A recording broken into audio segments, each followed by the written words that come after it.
नमस्कार दोस्तों, स्वागत है आप सबका जीएस विथ लेंस पर।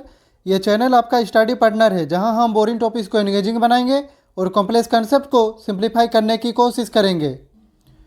आज हम एक ऐसे सामाजिक और आर्थिक मुद्दे के बारे में बात करेंगे जो हमारे देश के डेवलपमेंट से डायरेक्टली जुड़ा हुआ है, और वो है गरीबी यानी कि पॉवर्टी।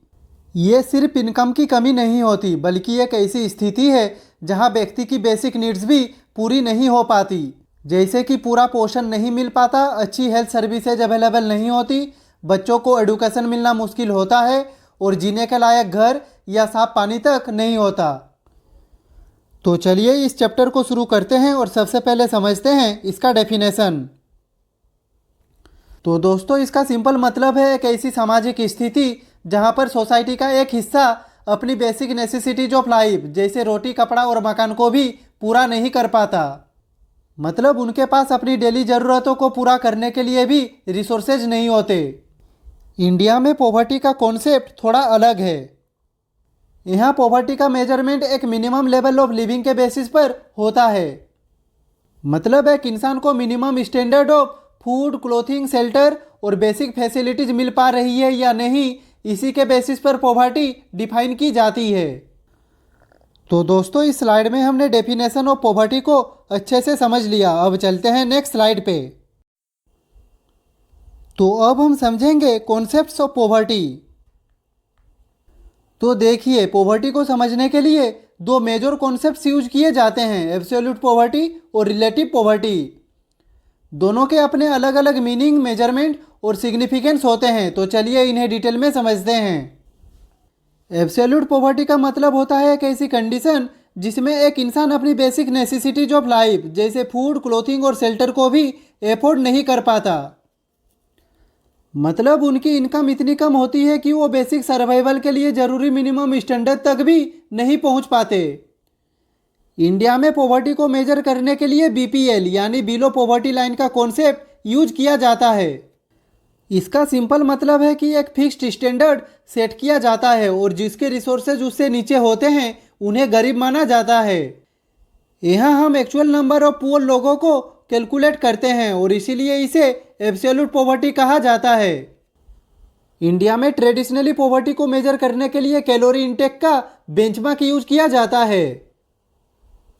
रूरल एरियाज के लिए minimum 2400 calories per day, urban के लिए 2100 कैलोरीज पर डे और overall average 2250 calories per day.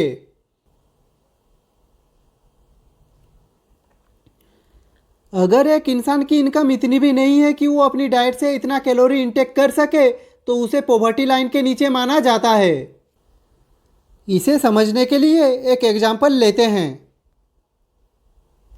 मान लीजिए एक बास्केट ऑफ गुड्स तैयार की गई है जिसमें rice, pulses, vegetables, edible oil और अदर एसेंशियल्स शामिल है। इनकी कॉस्ट निकाली जाती है और फिर उसे मंथली एक्सपेंडिचर में कन्वर्ट किया जाता है। अगर किसी फैमिली की इनकम इस बास्केट को परचेज करने लायक नहीं है तो वो फैमिली एब्सोल्यूट पुअर कहलाती है। नेक्स्ट है absolute poverty is the measure of income, यानी कि ये एक ऐसा इनकम बेस्ड मेजर है जिसमें देखा जाता है कि किसी व्यक्ति की आय इतनी कम है कि वो अपने बेसिक ज़रूरतें जैसे रोटी, कपड़ा और मकान भी पूरा नहीं कर सकता। यहाँ पे दोस्तों एक प्रॉब्लम ये है कि ये अप्रोच सिर्फ बेसिक सर्वाइवल पर फोकस करती है। इसमें एडुकेशन, हेल्थ केयर, सैनिटेशन और डिसेंट लिविंग स्टैंडर्ड जैसे फैक्टर्स को कंसीडर नहीं किया जाता। मतलब ये सिर्फ जीने भर का खाना मिल रहा है या नहीं उसी तक लिमिटेड है। वो बातें हैं रिलेटिव पॉवर्टी पर। तो इसका मतलब है किसी व्यक्ति की पॉवर्टी को दूसरे के कंपैरिजन में देखना। मतलब एक पर्सन गरीब तब माना जाता है जब उसकी इनकम और लिविंग कंडीशन सोसाइटी के दूसरे मेंबर्स के कंपैरिजन में बहुत नीचे हो। ये ज़्यादा फोकस करती है इनकम इनइक्वालिटी पर। फॉर एग्जाम्पल, अगर एक कंट्री में सभी लोग अमीर हैं पर कुछ लोग बहुत ज़्यादा अमीर हैं और कुछ कंपैरेटिवली कम, तो यहाँ भी रिलेटिव पॉवर्टी एग्जिस्ट करेगी। मतलब रिलेटिव पॉवर्टी हमेशा इनइक्वालिटी का इंडिकेटर होता है। एक डेवलप्ड कंट्री में मान लीजिए एवरेज इनकम 1 लाख रुपया पर मंथ है। अगर एक इंसान वहाँ पे 70,000 पर मंथ कमाता है तो वो सर्वाइवल के लिए सफिशियंट है। लेकिन फिर भी वो रिलेटिव पॉवर्टी में काउंट होगा क्योंकि सोसाइटी के कंपैरिजन में उसकी इनकम बहुत कम है। यानी रिलेटिव पॉवर्टी को मोस्टली इनकम डिस्ट्रीब्यूशन के थ्रू मेजर किया जाता है, जैसे गिनी कोफिशिएंट, लोरेंज कर्व और परसेंटाइल बेस्ड इनकम ग्रुप्स ये बताते हैं कि सोसाइटी के अंदर इनइक्वलिटी का गैप कितना बड़ा है। तो दोस्तों यहाँ पे हमने समझा एब्सोल्यूट पॉवर्टी हमें बताता है कि कितने लोग बेसिक नीड्स भी पूरा नहीं कर पा रहे, और रिलेटिव पॉवर्टी हमें दिखाता है कि सोसाइटी में अमीर और गरीब के बीच कितना गैप है। दोनों को समझना इम्पोर्टेंट है क्योंकि एक तरफ ये सर्वाइवल के बारे में है और दूसरी तरफ इनइक्वलिटी के बारे में। तो चलिए चलते हैं नेक्स्ट स्लाइड पे।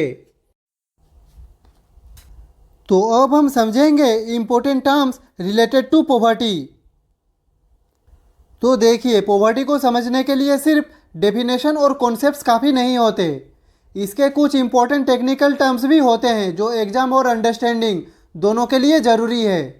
तो चलिए डिस्कस करते हैं poverty line, head count ratio और पॉवर्टी गैप रेशियो के बारे में। सबसे पहले बात करते हैं पॉवर्टी लाइन की। तो दोस्तों ये एक इमेजिनरी लाइन है जो पुअर और नॉन पुअर को अलग करती है।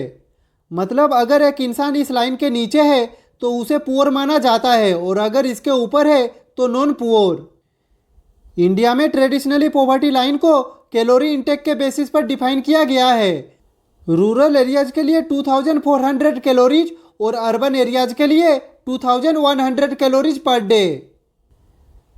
अब आते हैं हेड काउंट रेशियो पर। तो ये एक बहुत सिंपल और इम्पोर्टेंट मेजर है। इसका मतलब है टोटल पॉपुलेशन का कितना परसेंट लोग बिलो पॉवर्टी लाइन जी रहे हैं। इसे पॉवर्टी इंसिडेंस रेशियो भी कहा जाता है। एग्जाम्पल के लिए अगर किसी कंट्री में 30% लोग बीपीएल के नीचे है तो उसका हेड काउंट रेशियो होगा 30%। यहाँ पे नेक्स्ट है पॉवर्टी गैप रेशियो। तो ये पॉवर्टी का सिर्फ इंसिडेंस नहीं बल्कि इंटेंसिटी बताता है। मतलब सिर्फ इतना ही नहीं कि कितने लोग पुअर है, बल्कि ये भी कि वो पॉवर्टी लाइन से कितना नीचे है। अगर पॉवर्टी गैप ज़्यादा है तो इसका मतलब है कि गरीब लोगों की इनकम पॉवर्टी लाइन से बहुत कम है, और अगर गैप छोटा है तो वो पॉवर्टी लाइन के करीब है। तो दोस्तों पॉवर्टी लाइन हमें बाउंड्री बताती है, हेड काउंट रेशियो हमें गरीब लोगों का प्रोपोर्शन दिखाता है और पॉवर्टी गैप रेशियो हमें पॉवर्टी की इंटेंसिटी समझाता है। ये तीनों टर्म्स मिलकर पॉवर्टी को मेजर करने का एक क्लियर पिक्चर देते हैं। तो चलिए अब चलते हैं नेक्स्ट स्लाइड पे। तो अब हम समझेंगे methods to estimate absolute poverty. India में ये एस्टिमेशन मेनली एनएसएसओ सर्वेज के जरिए होता है। डिफरेंट टाइम पीरियड्स में अलग अलग रिकॉल मेथड्स यूज किए गए हैं। तो चलिए इन्हें डिटेल में समझते हैं।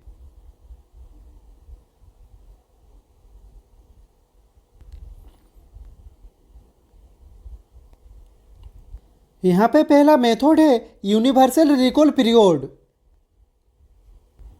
तो इस मेथड में जब सर्वे किया जाता था तो लोगों से पिछले 30 दिन का खर्चा पूछा जाता था, चाहे वो खाने का सामान हो, कपड़े हो या फिर बड़े आइटम्स जैसे टीवी या फिर फर्नीचर। यानी हर चीज़ के लिए एक ही 30 डे रिकॉल पीरियड होता था। इसका मतलब ये कि लोगों को याद करना पड़ता था कि उन्होंने पिछले एक महीने में किस किस चीज़ पर कितना पैसा खर्च किया। ये मेथड 1993 से 94 तक यूज किया गया।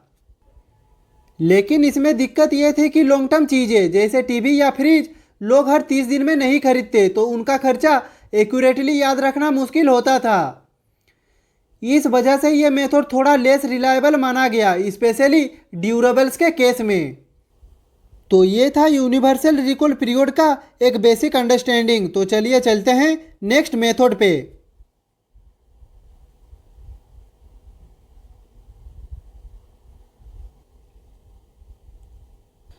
तो यहाँ पे नेक्स्ट है मिक्स्ड रिकॉल पीरियड। तो दोस्तों इस मेथड में समझा गया कि हर चीज़ का खर्चा एक ही टाइम पीरियड में याद नहीं किया जा सकता, इसलिए इसमें दो अलग अलग रिकॉल पीरियड्स रखे गए। 365 दिन का रिकॉल उन आइटम्स के लिए जो लोग कभी कभी खरीदते हैं, जैसे education, medical expenses, consumer durables etc। और 30 दिन का रिकॉल उन आइटम्स के लिए जो रोज या हर हफ्ते यूज होते हैं, जैसे food item, daily essentials etc। ये मेथड ज़्यादा रियलिस्टिक था और 1993 से 94 के बाद यूज होने लगा।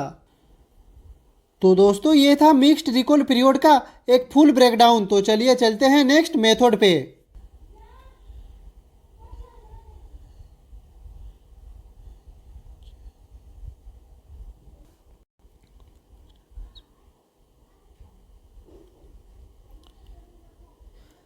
तो यहाँ पे नेक्स्ट है मॉडिफाइड मिक्स्ड रेफरेंस पीरियड।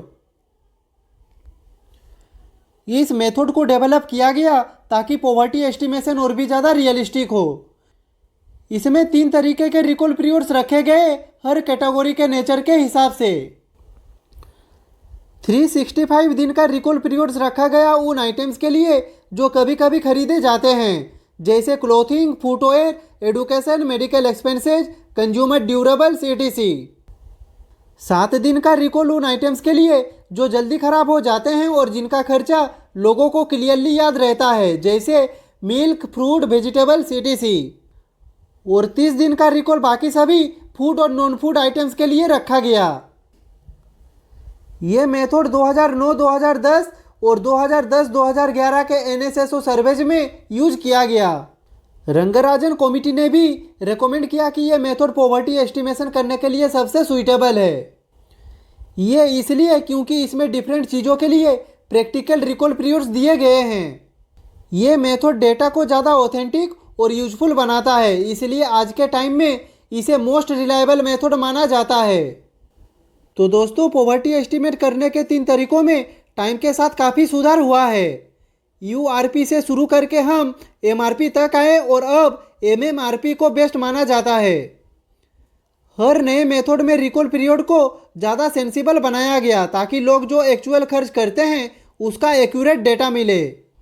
आज के समय में पॉवर्टी मेजरमेंट के लिए MMRP मेथड सबसे लॉजिकल और रियलिस्टिक माना जाता है, क्योंकि ये शॉर्ट टर्म और लॉन्ग टर्म दोनों एक्सपेंसेस का बैलेंस बना के रखता है। तो चलिए चलते हैं नेक्स्ट स्लाइड पे। तो देखिए पॉवर्टी को समझने और मेजर करने के लिए इंडिया में अलग अलग समय पर कई कमिटीज बनी है। इनमें से कुछ प्री इंडिपेंडेंस के टाइम पर और कुछ इंडिपेंडेंस के बाद बनी थी। तो चलिए इन्हें एक एक करके समझते हैं। तो चलिए शुरू करते हैं प्री इंडिपेंडेंस कमिटीज से। तो यहाँ पे सबसे पहले नाम आता है दादा भाई नौरोजी का, जिन्होंने अपनी famous book poverty and un British rule in India में ड्रेन ऑफ ऑयल थ्योरी दी। उन्होंने बताया कि ब्रिटिशर्स ने इंडिया का धन लूटकर पॉवर्टी को और बढ़ा दिया। नेक्स्ट है नेशनल प्लानिंग कमेटी ऑफ 1938। तो दोस्तों 1938 में सुभाष चंद्र बोस जी की लीडरशिप में नेशनल प्लानिंग कमेटी बनाई गई थी। इसमें पॉवर्टी रिमूवल और प्लान्ड इकोनॉमिक डेवलपमेंट पर जोर दिया गया था। नेक्स्ट है द बॉम्बे प्लान। तो 1944 में कुछ इंडस्ट्रियलिस्ट ने एक ब्लूप्रिंट बनाया जिसे बॉम्बे प्लान कहा जाता है। इसमें पॉवर्टी रिडक्शन और इकोनॉमिक ग्रोथ के लिए इंडस्ट्रियलाइजेशन पर फोकस किया गया। अब आते हैं पोस्ट इंडिपेंडेंस कमिटीज पे। तो इंडिपेंडेंस के बाद सबसे पहला फॉर्मल अटेम्प्ट 1962 में प्लानिंग कमीशन एक्सपर्ट ग्रुप ने किया।